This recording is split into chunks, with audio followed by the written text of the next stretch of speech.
Hai teman-teman, kembali lagi di channel aku, No Official. Di video kali ini aku mau ngebahas tentang keuangan.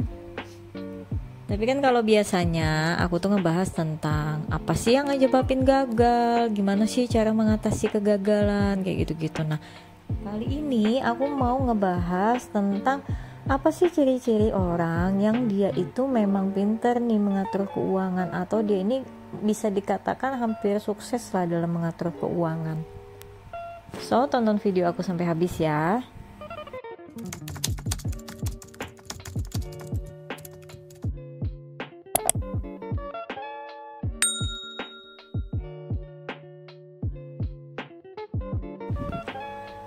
Kadang kan kalau kita ngomongin sesuatu yang tentang gagal terus gak enak juga kan ya. Jadi makanya kita harus sesekali ngomongin tentang kesuksesan lah ya kan.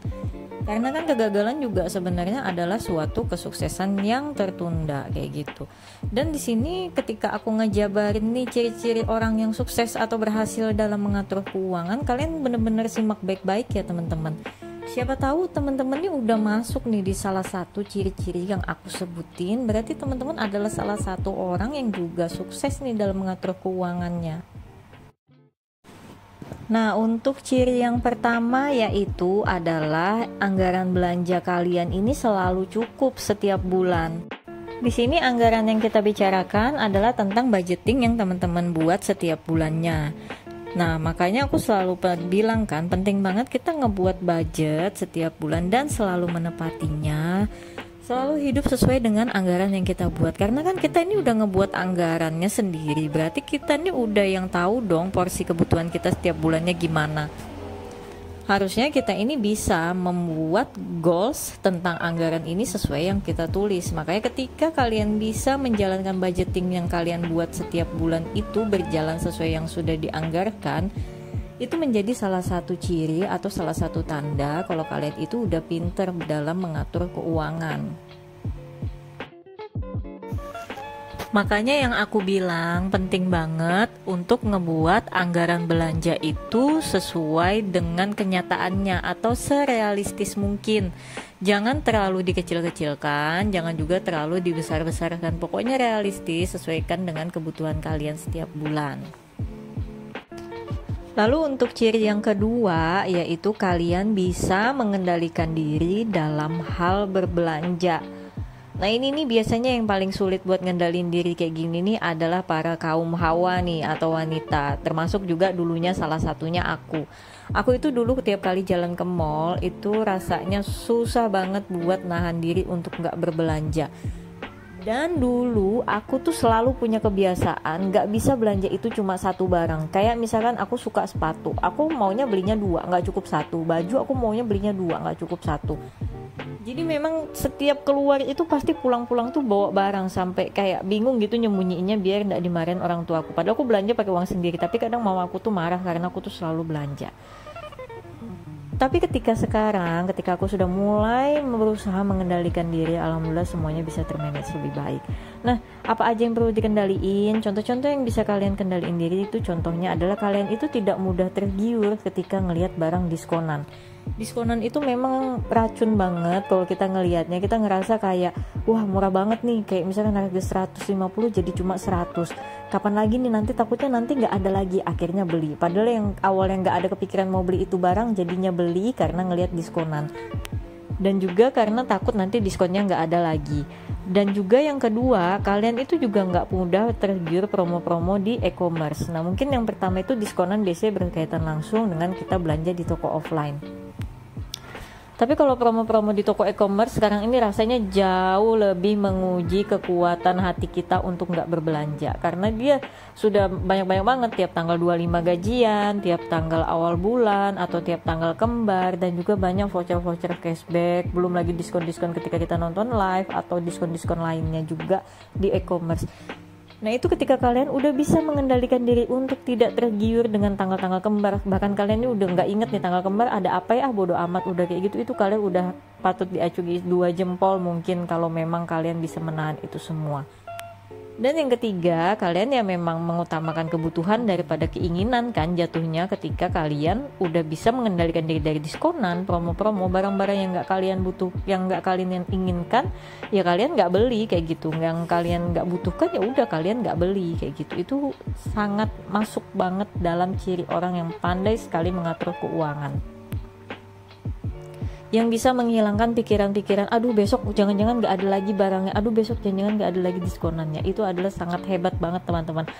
Aku pokoknya sangat salut banget kepada orang-orang yang bisa menahan diri dari hal itu. Semoga aja sifatnya itu bisa bertahan lama atau bahkan menjadi sifat yang menyatu ke diri kalian, jadi gak akan ada perubahan lagi sampai kapanpun.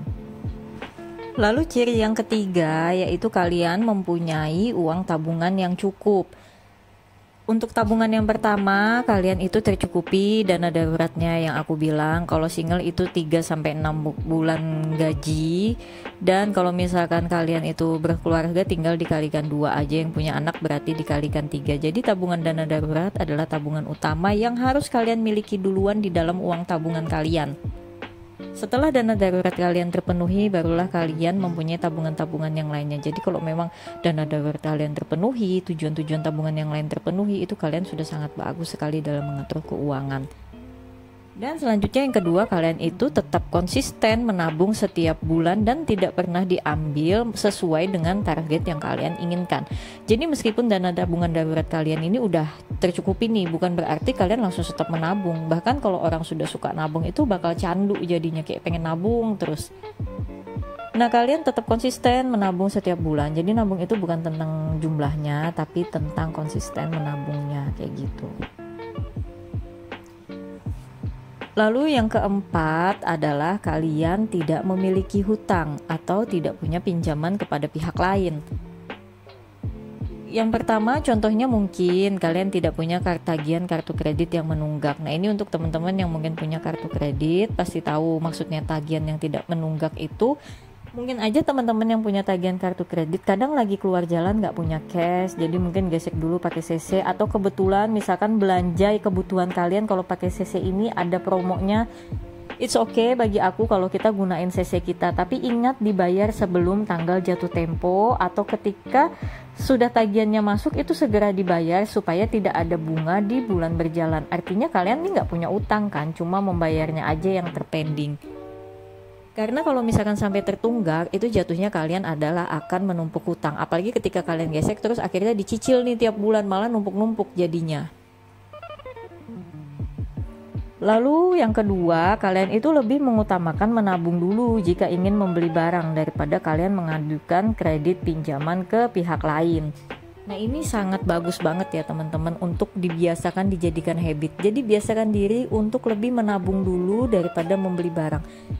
Tapi kadang pedoman orang zaman sekarang tuh kalau misalkan gak kredit kapan lagi punya. Tapi itu sebenarnya adalah mindset yang harus pelan-pelan dirubah. Mending dibuat lebih baik nanti dulu, nabung dulu, pakai yang ada dulu, baru nanti dibeli ketika tabungannya udah cukup. Kecuali memang hal-hal yang urgent, yang memang barang itu diperlukan untuk menunjang pekerjaan kalian, kayak gitu-gitu. Memang kalau urgent gak apa-apa mungkin kredit dulu, tapi dicarilah tempat-tempat kredit yang dengan bunga yang baik dan tempat yang tidak terlalu memberatkan kalian, kayak gitu. Lalu ciri yang kelima yaitu adalah kalian itu terbiasa membayar semua tagihan kalian itu tepat waktu. Contoh tagihannya apa aja? Yang pertama, kalian itu biasa tepat waktu membayar iuran bulanan seperti listrik, air, telepon, wifi, dan lain-lain. Karena nggak semua orang loh bisa tepat waktu dalam membayar iuran bulanan kayak gitu. Banyak juga orang yang suka nunda-nunda bayar iuran bulanan itu, akhirnya malah jadi ketumpuk, akhirnya nggak mampu membayar. Jadi kalau kalian selalu tepat waktu memenuhi kebutuhan iuran bulanan kalian tiap bulan, itu tandanya kalian termasuk ciri orang yang pandai dalam mengatur keuangan. Atau yang kedua, mungkin kalian kalau memang terlanjur sudah punya cicilan nih, yang memang mau nggak mau nih harus punya cicilan nih, berhutang untuk sesuatu yang memang urgent atau penting atau usaha. Kalian tetap bisa membayarnya sebelum atau sesuai dengan tanggal jatuh temponya, nggak sampai harus ditagih-tagih terus, nggak sampai ada denda setiap bulannya kayak gitu. Nah, itu adalah kalian adalah ciri orang yang pandai sekali dalam memanage keuangannya. Kalian bisa mengutamakan kewajiban dulu di atas segalanya. Lalu ciri yang keenam atau ciri yang terakhir adalah kalian memiliki uang yang memungkinkan untuk kalian gunakan investasi. Jadi jika orang sudah pintar dalam mengatur keuangan, udah punya tabungan yang cukup, dana daruratnya juga cukup, terus nggak punya utang, pasti dia akan mulai memikirkan cara untuk berinvestasi supaya bisa mengembangkan lagi uangnya menjadi passive income. Mungkin investasi-investasi yang akan dilirik bisa jadi investasi reksadana, saham, emas, deposito, atau apapun produk keuangan lainnya. Atau mungkin juga bisa investasi dalam bentuk properti jika uangnya mencukupi. Pokoknya kalian akan mulai memikirkan gimana caranya kalian akan mengembangkan uang kalian, atau uang kalian akan bertambah meskipun kalian tidur, istilahnya seperti itu. Itu adalah kalian udah masuk ke level tertinggi, mungkin kalian sudah pandai sekali dalam mengatur keuangan. Jadi bukan hanya tentang kalian menyimpan uang atau mengembangkan uang lagi yang kalian pikirkan, tapi kalian juga udah mulai memikirkan cara mengembangkan uang kalian. Nah, jadi ini ya teman-teman, 6 ciri kalau kalian itu udah masuk dalam kategori orang yang pintar mengatur keuangan. Kira-kira teman-teman udah masuk enggak dalam satu ciri-ciri yang aku sebutin ini?